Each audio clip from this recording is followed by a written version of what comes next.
Okay, it's the top of the hour, so I think we'll get going.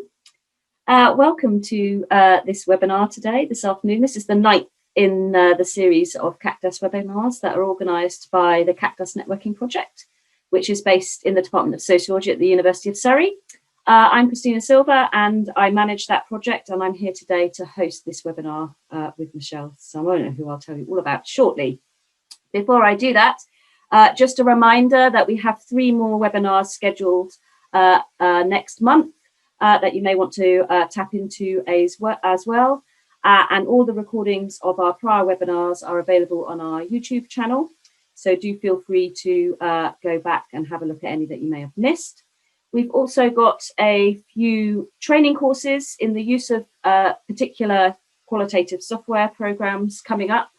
And as you may know, we are currently providing discounts to support researchers who are working remotely in the current pandemic situation. So that's just a little bit of context and support and other events you may like to tap into. But I'd like to get on straight away to today's webinar, which is in our pedagogy and also awareness raising stream. It kind of straddles those two aspects of our work with qualitative software.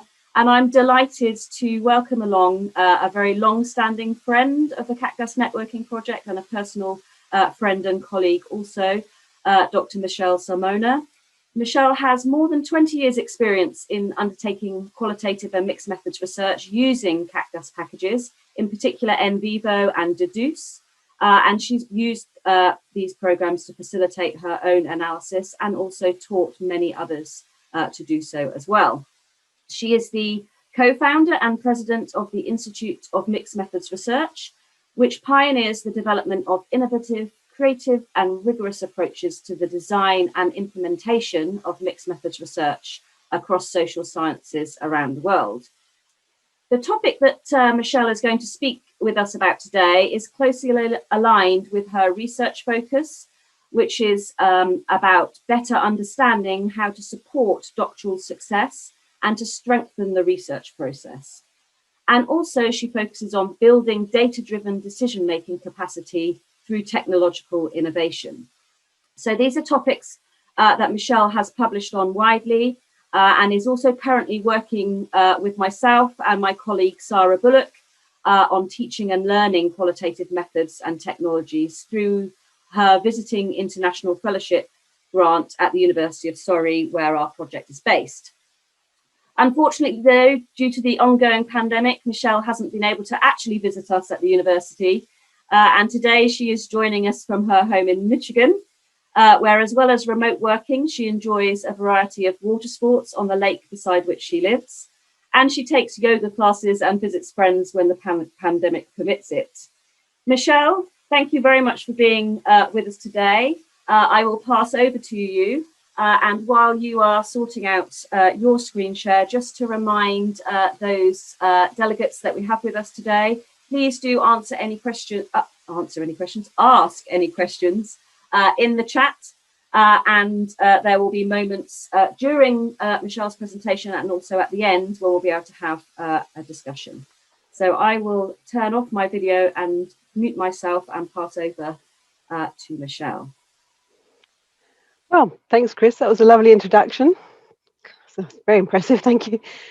Today I am talking about a paper that we wrote a while ago now called Don't Blame the Software, Using Qualitative Data Analysis Tools Successfully in Research. I don't want to spend too long actually on the paper itself. I also want to talk after that about strategies you can use when moving forward with your research as a doctoral candidate or as a researcher. Anyone, I think everyone can get something from today's presentation. So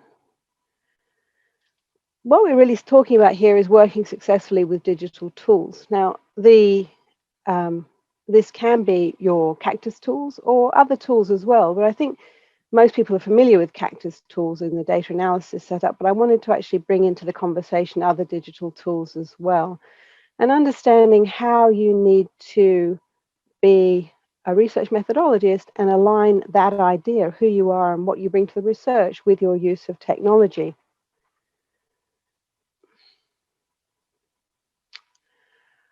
So if I start with the paper that we wrote, the Don't Blame the Software paper, what we were trying to understand as trainers, I wrote this with my colleague, Professor Kaczynski.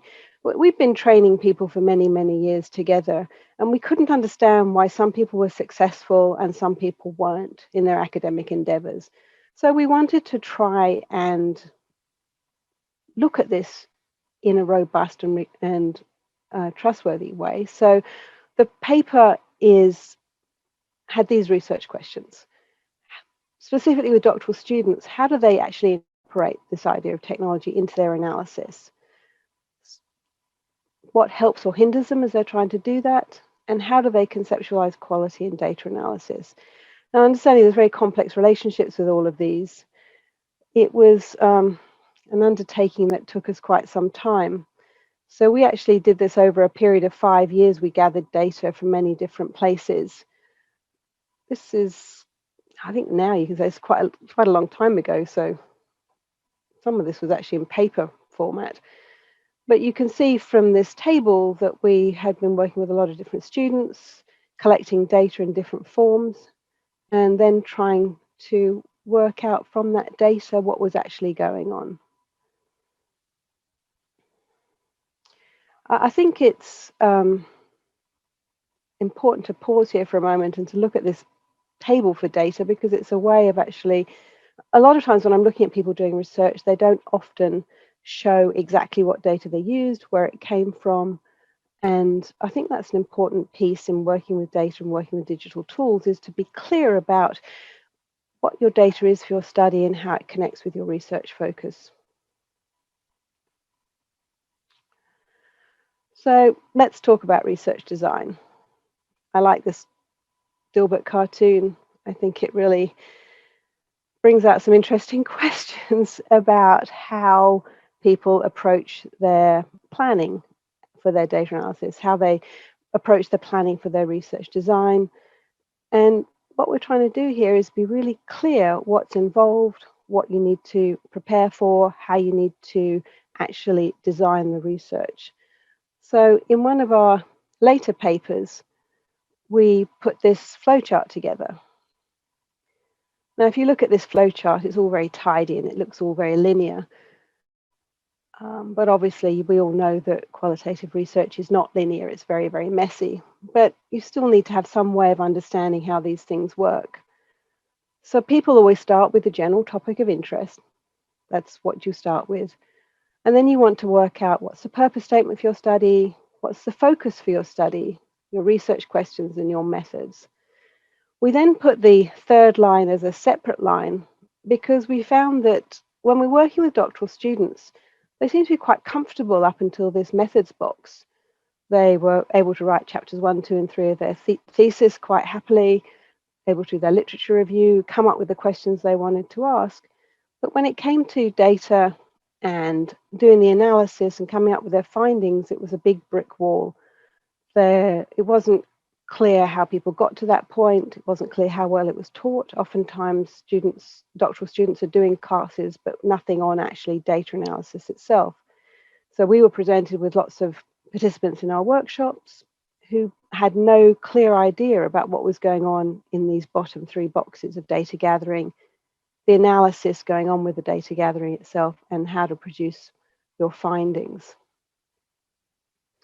So as we work with our own data from these different workshops that we've been delivering over a number of years, we came up with 2 different barriers to successful technology adoption. The first one is what I like to call the bleeding obvious. It's if you don't think something is useful or easy to use, you're not going to use it. So if you think about the times when you've used software, any sort of software or technology, you need to be clear that it's useful to you. It needs to be improving your life in some way, and you need to be able to work out how to use it. If you don't, you're not going to get through barrier 1. But most people do get through barrier 1 because they're not going to start learning software unless they think it's something that they use. The interesting one we found in our study was this second barrier, this idea of barrier 2, which is, again, before you get to actual use.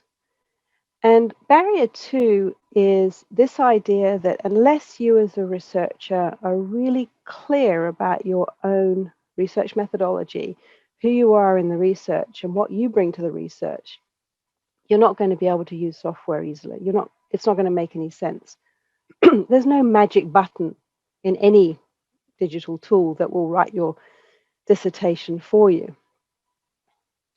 So barrier 2 was the interesting one we came up with. Sorry, I seem to be getting a sore throat. Does anybody have any questions so far? I've got the chat box open and I'm looking to see. I'm happy for people to ask questions while I'm presenting. So barrier 2 is this idea of if you're not clear about your research methodology and how you need to use the digital tool, how it can actually help you in your work, you're not going to be successful.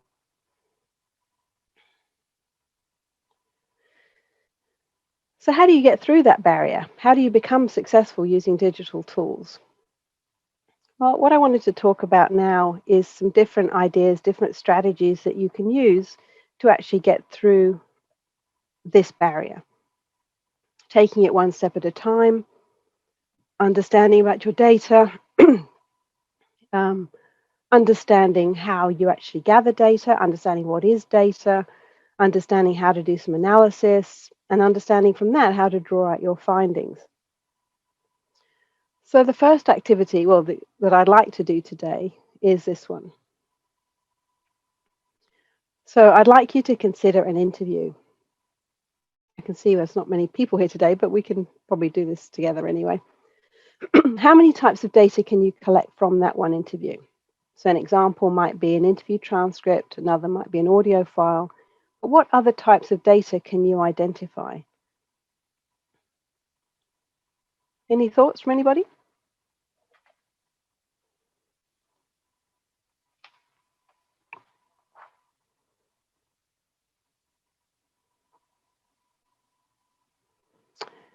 Video via Teams or Zoom now there? Yeah, very good.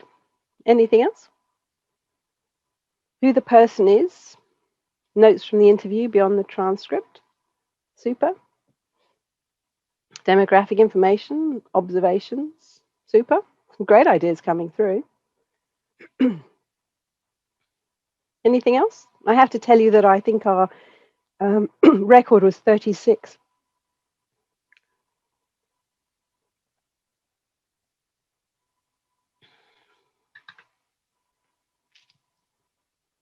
Any other ideas?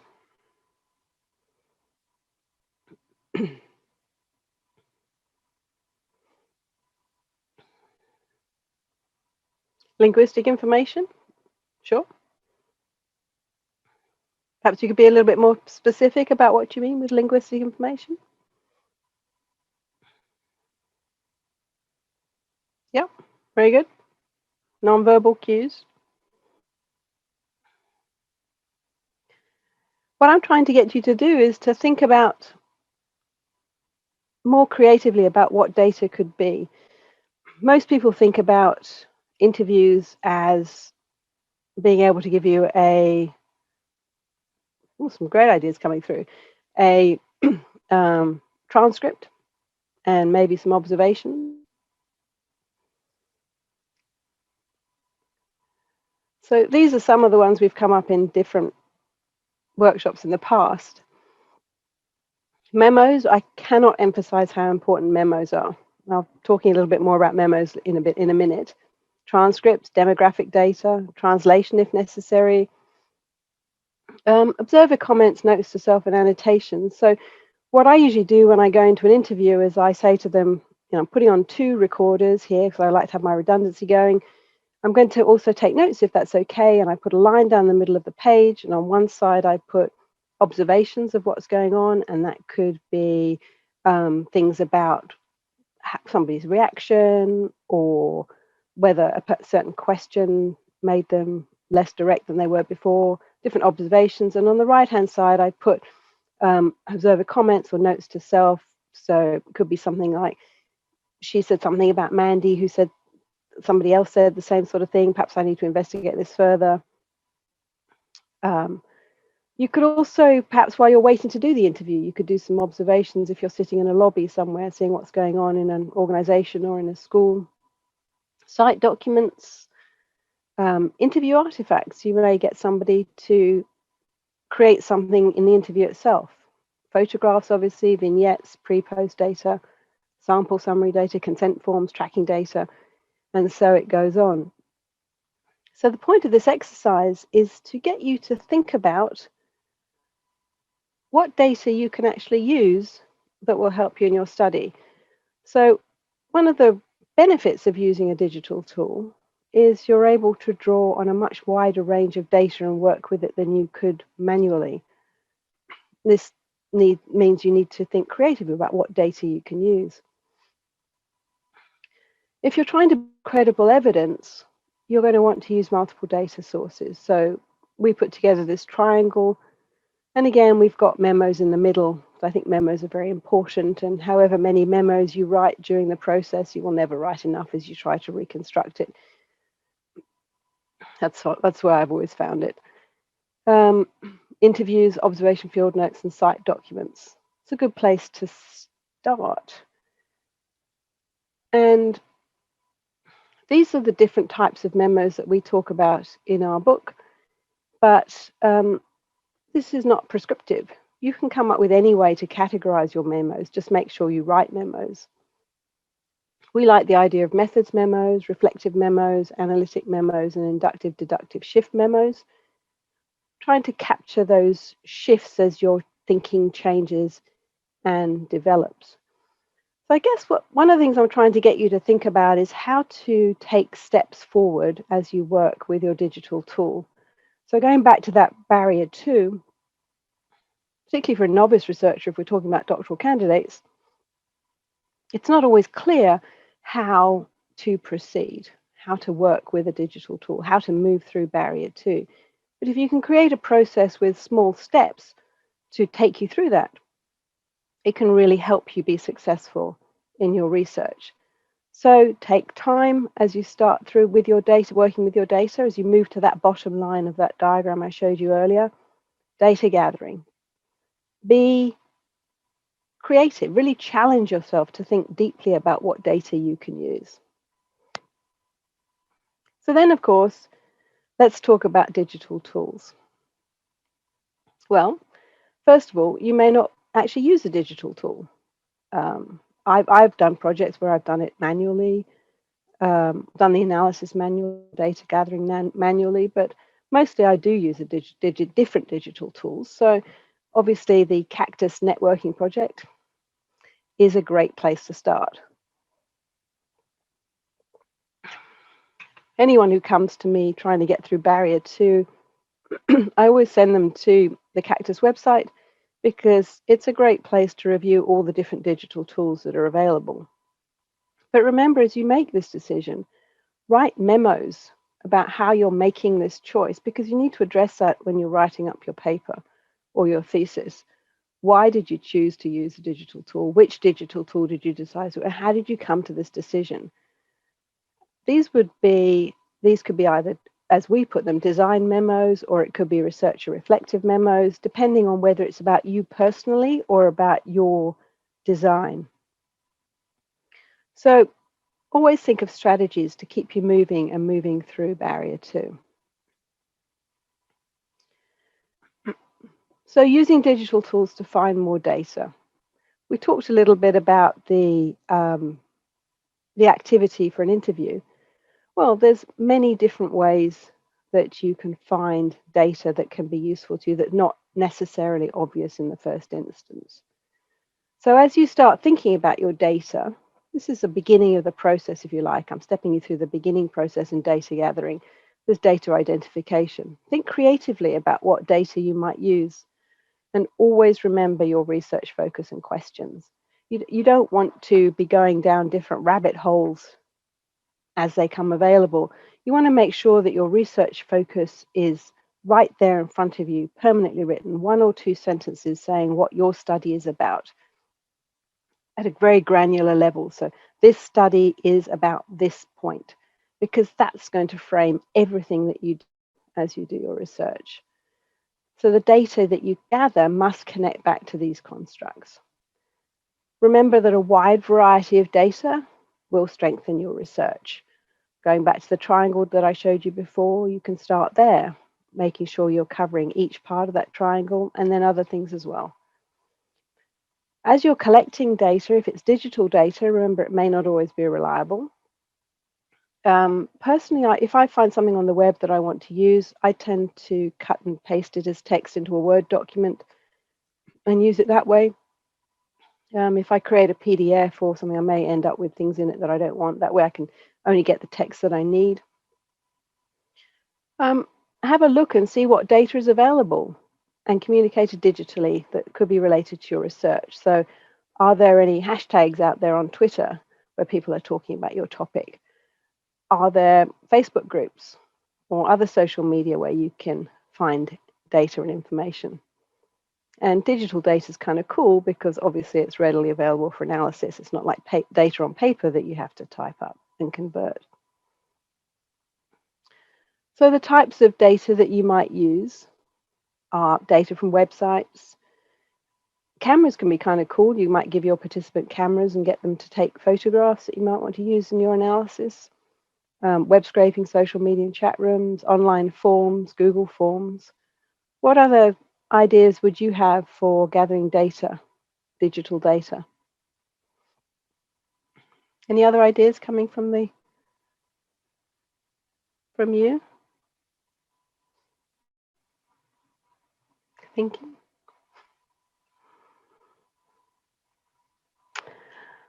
Well, let's move on to the next step. Social media, video ordering. Oh, here we go. Video, audio recordings of focus groups, audio diaries. Well, that's a great idea, audio diaries. Hadn't thought of that one. Forums, nice. Twitter, super, yep. So it's important to investigate what data may be out there. Once you're started to gather all your data, you have to decide how to manage it. All of these things are really important to help you through barrier 2. You have to do a lot of upfront thinking before you move into any tool. So data management. When you're putting a plan together to manage your data, make sure that you have it protected, and you might want to choose to enable it to be used again with a follow-up study or use a trusted digital data repository. These are all things you need to think about as you're gathering your data. So put a process in place. All of these guided steps will help you be successful. So data collection, documentation, how are you going to document your data, how will you process it, how will you analyze it, and how will you store it. All of these things should be covered in your ethics application, but it's still good to do this upfront thinking first. Oh, good question. Do you recommend a specific digital data repository? No. I don't use a particular one myself. I have had some work. I've worked with the one at Syracuse. They're doing some very good work there, and I think there's a couple in the UK that are doing some very good work. Not an expert on digital data repositories, but I do always say to everybody, it's very important to think about, do you want to use your data again? And are you happy for your data to remain available for others? Because it's kind of cool if we start sharing data. We're always thinking about how data sets are available for quantitative research, but I think for qualitative research, it's going to become a growing idea that people want to share their data. And again, you have to make sure if you do use a data repository that you follow any of your ethics application requirements. One of the things which will probably help in this is this idea of protecting your participants and anonymizing your data before you start. So if you can imagine, I have my data all in one place, secured on a server, stored safely, and probably also on a hard drive locked up in a drawer or a safe. But what I always do is I have my full data gathered together in one place, and then I will go around anonymizing that data before I use any digital tool. I think it's a good practice to get into, only using anonymous data when using digital tools, because what that does is it means that if you need help, if you need someone to help you while you're using a digital tool, that there's no problem accessing your data because it's all anonymous.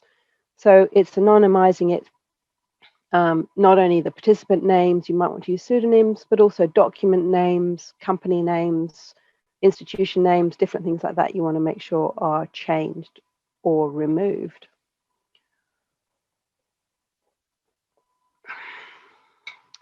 So another thing, okay, good comment there from Christina if you're in the UK. Oh, really? Research Council funded projects requiring you to consider archiving your data. The UK Data Archive, there's a link there in the chat room for everybody. Thanks, Chris. So another thing to do is think about while you're managing your data, how do you prepare it for use? So make sure it's anonymized. Have a naming convention about how will you name your data files. And there's many different conventions you can use. Doesn't really matter what it is, as long as it makes sense to you and is usually accessible by others. So you might have all interview documents might start with INT dash name of participant or participant number, ID, and date of interview, for example. Or memos might start with MEM and then dash whatever works for you. It doesn't matter what you use as long as you're consistent. Again, with PDFs, be aware of what type of PDFs you have. Remember that the smaller size files are easy to work with in digital tools. The larger file size PDFs usually come in as images. Make sure that all your data is in file formats that will work with your chosen digital tool. Think about using templates. Templates for documents you collect off the web, templates for how you transcribe interviews. Consistency in these data files will really help you. Stay away from tables if you possibly can. It's just much cleaner if you have just text following on text. And backups. Gosh, make sure your data is backed up in at least 2 places. What other, do you think there's any other steps you might take to prepare your data? Or any other questions before we move on?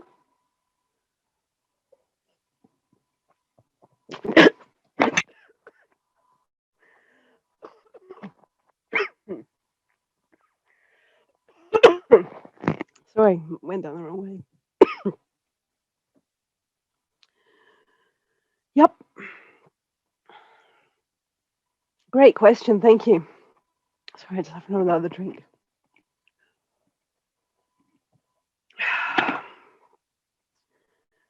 It depends. Typically, I would anonymize my data as I'm working with it because it tends to help in the long run if you anonymize it. I'm a fan of pseudonyms rather than numbers, in which case you need to make sure you have a chart that shows pseudonyms who they are. But again, that's it's really a personal opinion. How do you choose to work with your data? Just focus on being consistent. Thank you, Rana. Lovely. Take my time. Appreciate I'm not choking to death. And a comment from Roz, have a directory file listing all your files. Well, funny you should say that, because that's a great segue into my next slide. Thank you. Perfect. So strategies you can use for managing your data.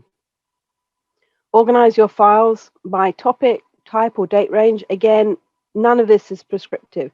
These are just ideas that you can use to help you take steps to move through barrier 2.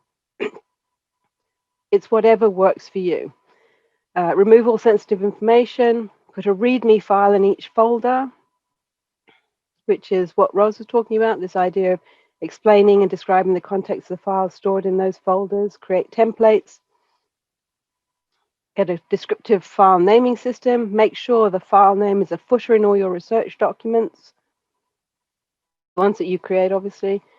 And these are some things you can put in the file name: data type, data collection site, type of data collection, or anything else that's meaningful to you.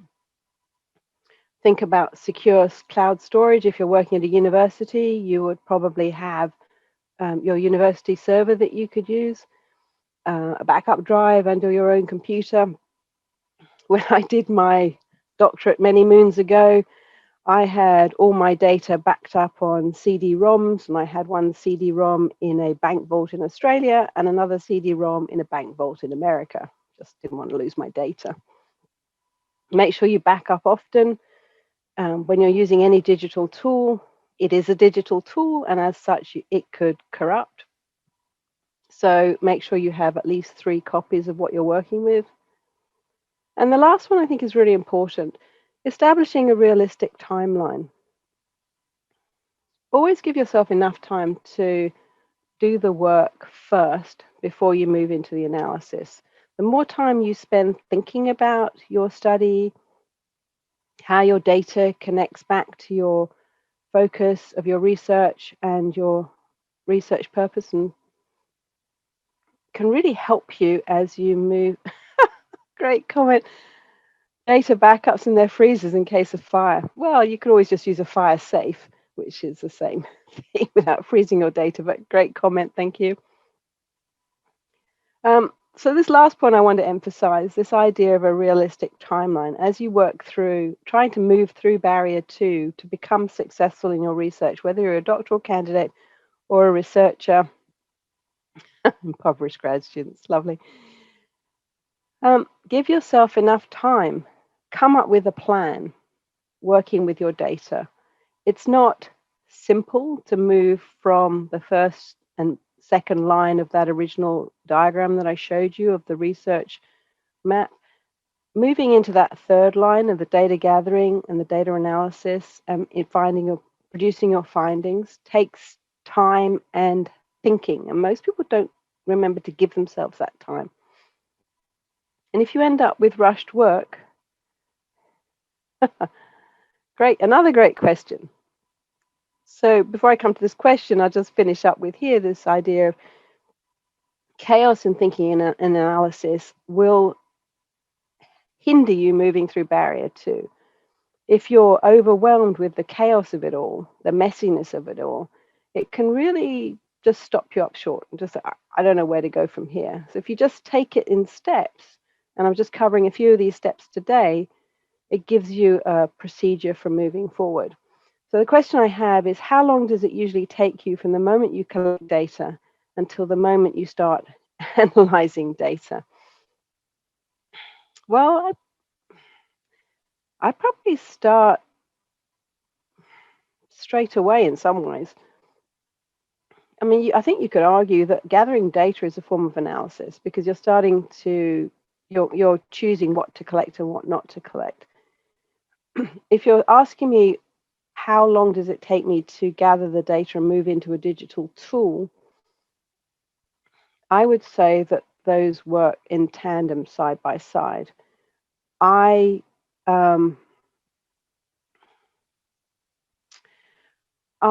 would have my data management thinking done, understand what data I'm gathering and how I'm going to manage it, how I'm going to name it, how I'm going to anonymize it as I go. And as I go, I'm starting to build my set of data and use those data in the digital tool. So I'm starting to build my project in whichever digital tool I've chosen at the same time. And that also allows me to start coding. So I could be doing them simultaneously as long as that upfront thinking is already in place. I very rarely wait to gather all my data before starting to move into the digital tool. But it's a question of having your strategies, being consistent, and making sure you know that the data you're moving into the digital tool will be part of that plan that you're using. Not quite sure about this next question. How long should we wait to keep the data in the repository? I think that when you have gathered your data, it really depends on your ethics application, but there's no reason why you couldn't put it into a repository straight away unless you wanted to keep it confidential until you were published. I guess that would be a personal choice. I hope that answers your question. Wow, some really good questions today. Thank you. So again, so you're moving, you've done this upfront thinking, you're starting to move into your digital tool, you're starting to work with your data. So these are some types of data that you might choose to use. Journal articles, abstracts, transcripts, field notes. As I said, for example, with journal articles, I'm a great fan of getting the journal article online, getting the HTML version, copying the text and pasting it as text in a Word document. I just find it's easier to work with. You can obviously use a PDF in all the digital tools, and more often than not, they'll be okay. But sometimes if they're complicated PDFs, they can end up being a bit messy. But it's good to have both. It's good to have the PDF of a journal article and a text version that you can play with as well. Storage, you're storing all your documents. Again, if you've got a good naming convention in place, it's easy to manage those documents within a digital tool. It's a lot easier to work with data when you have sensible names of each file, so you know exactly what the file was and where it came from. And what you're trying to do when you're working in a digital tool is build a network of connections in your data. This is the tricky bit, I think. I think so far I've talked about the easy bit, and I'm conscious that I'm running a little bit out of time.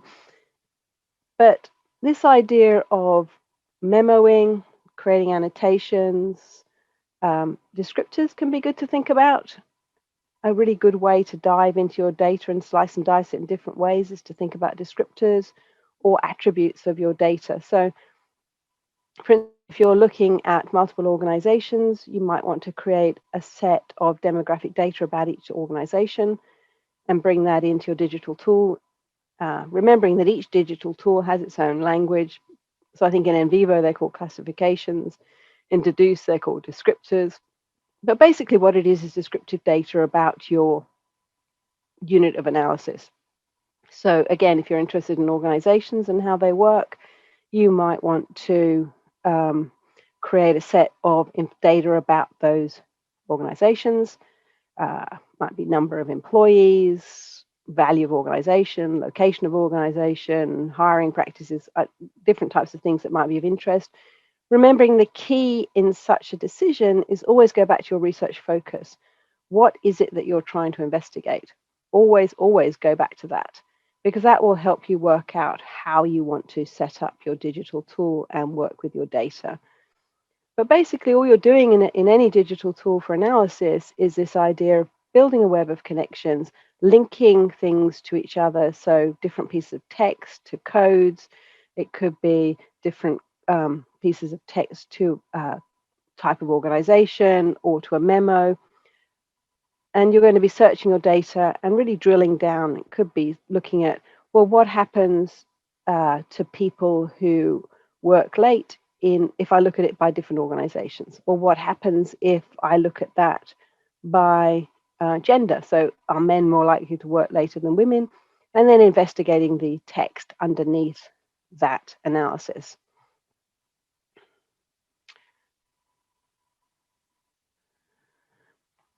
So as Harry Walcott would say, great fan of Harry Walcott, get going writing.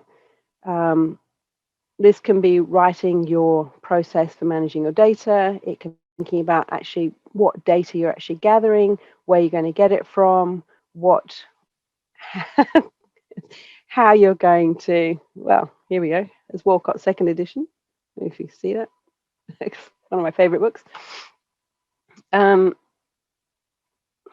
So you want to start doing that upfront thinking, and the clearer you are about how you're going to work with your data before you move into any digital tool, I think the better and more successful you will be. So I was going to stop there. So Chris said I had 40 minutes. So anybody have any questions? Yeah, I'm glad the paper was helpful. It took us a long time to actually get it published. People thought it was funny, but anyway. glad we got it published in the end. A doctoral level single term course about qualitative data analysis. Yep, taught many of those.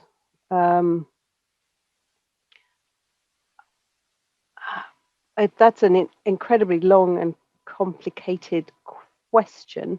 I don't know quite how to answer that. So the design of a doctoral level single term course, well, I can say that what I've usually done in the past is get people to work on their own data when working in a doctoral level class. So part of the class would actually be to gather some data. So they'd start off with a topic of investigation, then gather some data that was useful for that study, and then step through using the digital tool that you would use to actually make it real for the participant. What I have done is on the IMMR global website under support, you can see that there's I did a deduce training guide, and the last page of that actually has a class lesson integrate using deduce, where, because deduce is an online tool, everyone can be in the same project at the same time, so it's a really great way to actually teach coding. I don't know if that'll help you getting started with that. If you go to the IMMR website. And what was the name of the book? Which book were you referring, Ayaba? I think the Walcott book, Writing Up Qualitative Research. There's actually a third edition. Yeah, I'm just finding the link now. I'll put it in the chat for everybody. Oh, somebody's done it already. Thank you. The one on by Walcott, seeing as we're doing a whole Walcott promotion right now. He's also got a book called Transforming Qualitative Data, which I found very good. I should tell you that with my colleagues, I'm actually writing a new follow-up to Walcott's book, actually bringing digital tools into the conversation. So writing, not only just writing, but writing using digital tools. And that's just gone for a final review to Sage. So that'll be published probably later this year. I just thought it was, because digital tools is missing from Walcott's discussion. I think that's very important these days, because most people are using digital tools. Excellent, thank you. I have to say, great questions, everybody. It was really tested my method. I have a few questions, Michelle, but I don't want to take over. So if anybody else has any questions, please do feel free to open your audio if you'd like to, or just post a question in the chat. Otherwise, I'll ask a few questions of Michelle myself. Gosh, it sounds like a test is coming up, Chris. No, it's not a test. I'm just going to put the IMMR link up. So if you go to this website, if you go to the last one down, which is called the Deduce Training Materials, the last page of that has a classroom activity that's really cool to use. And if anyone who signs up to Deduce gets 30 days or a month for free, so it doesn't cost the students anything. And I've just found it's a really cool way of teaching coding live. You can be anywhere, it's all done online, but because you're working in a live project and people are coding their own data, you can end up with really rich discussions about multiple meanings or shared understandings, and how do you actually code in a team. And I found that's just a really interesting 3-hour class that can, going back to that discussion from Amir, that can really help make it real for students as they're learning how to code.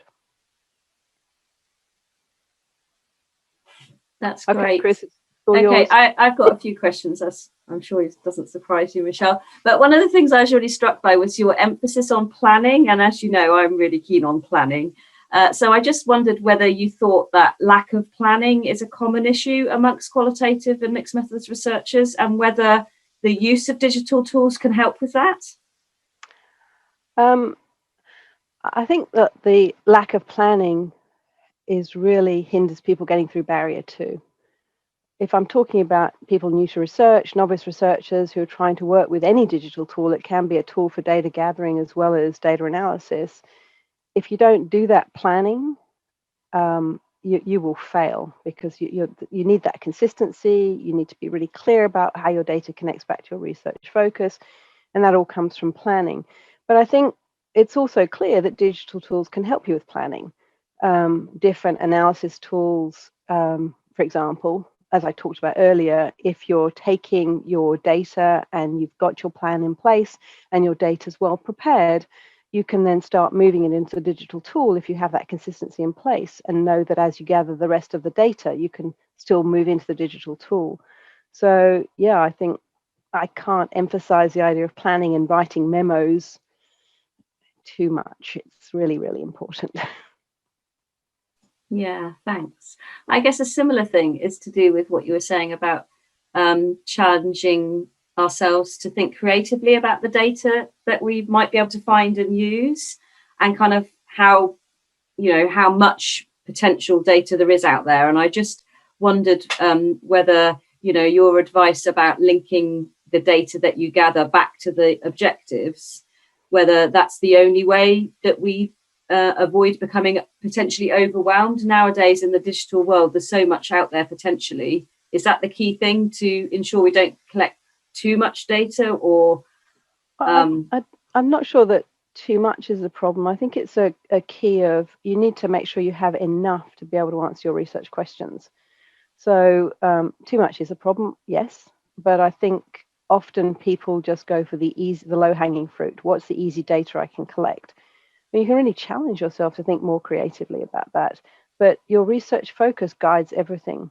Whatever that 1 or 2 sentence framing of your study is, whatever that research focus is, that's the frame. And if it doesn't sit within the frame, it's not going to help you. So everything goes back to the research focus with the context of the research purpose. We spend a long time teaching about research purpose and focus and planning before moving into any digital tool. Does that answer your question? Yeah, it does. Thanks. I like that analogy as well, the low-hanging fruit. I might have to borrow that one. Feel free. Consider it. Consider it. Consider it. Thank you. Okay, I don't want to take over. So is anyone else got any comments or questions for Michelle or reflections? Well, I notice Eli's here. I should do that. That's our book we put together. It is specifically about deduce, but it doesn't.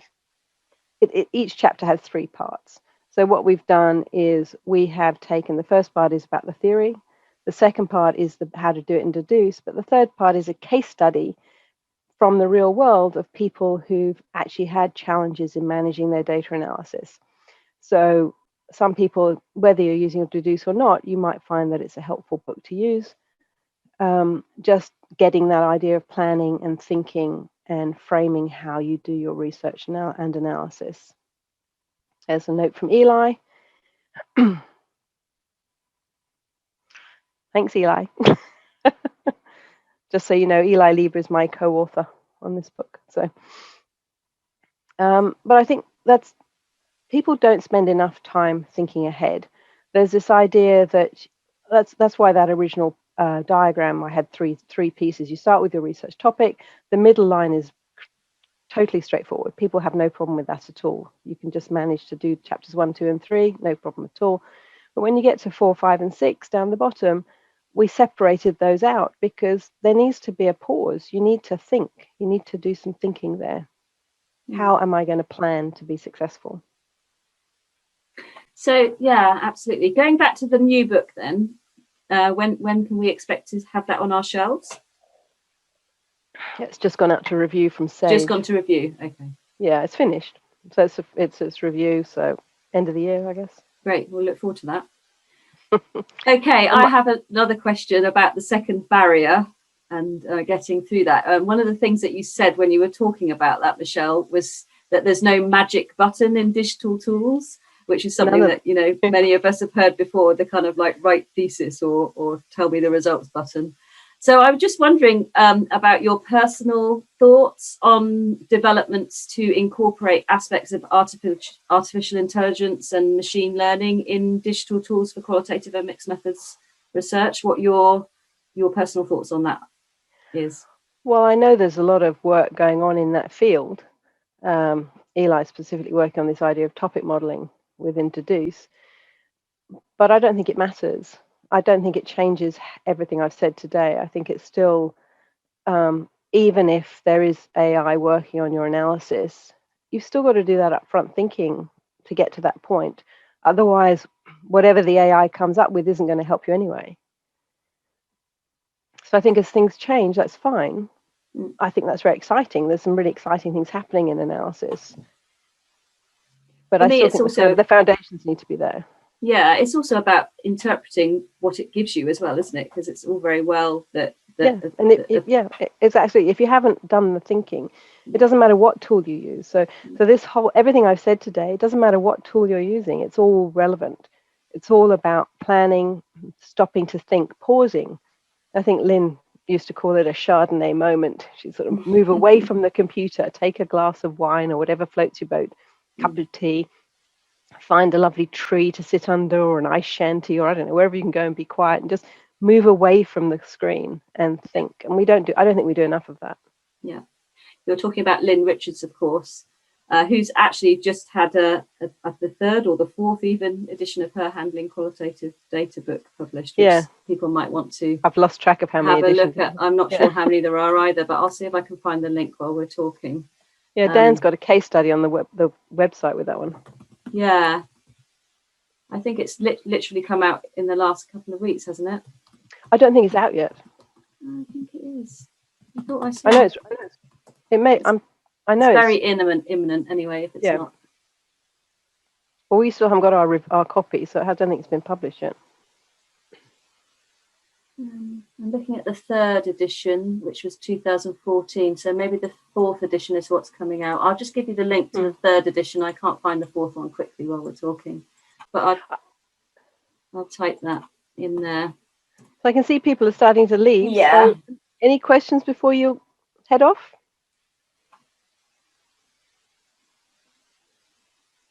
Yep. Right, well, hopefully it's been helpful and some good ideas for you to think about. And if anybody wants to get in touch with me, I'll put my email here. There